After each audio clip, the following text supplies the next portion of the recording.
Designing components that are made from more than one material is inherently more complex than when there's just one material type involved. You have to consider the material itself, but also there is the sequencing and the process around taking a component that starts with one material and adding another. There's the bonding process too, and how you're going to achieve that. So it can be more complex, but this video is intended to give you a few ideas as to how you can best work towards creating your bonded material component. So one of the main considerations is how many materials and companies are involved. So obviously the more materials, the more processes, the more stages and the more companies that are involved, the more complex the whole thing will become.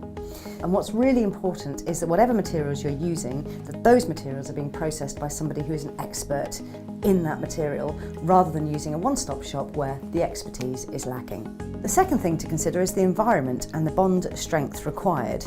So it's obviously really important to test any material in the environment in which it's going to be used, to check it against the mechanical stresses and the environment and the wears and tears that are going to happen to it. But it's really important to also consider the effect of the environment and the wear and tear on the bond strength. Which brings us on to the third point, which is how are you actually going to do the bonding? What bonding method are you going to use?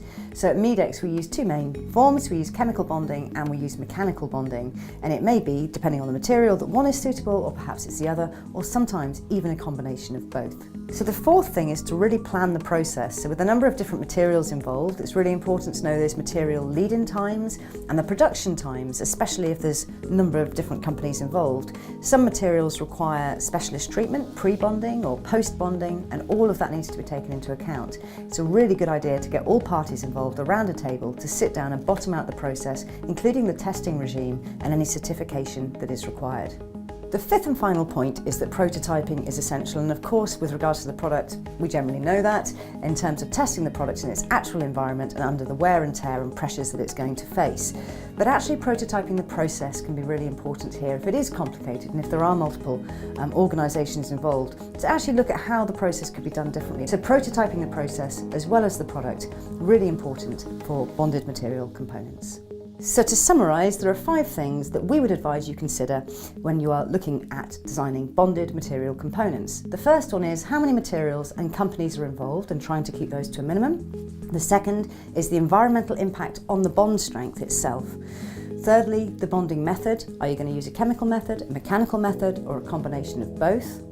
Then there is properly planning through the process, making sure that everybody involved in the process is really clear about what the process is going to be. And then finally, as well as prototyping the product and the component itself, is also prototyping that process and looking at ways to improve efficiency and ultimately to reduce lead times.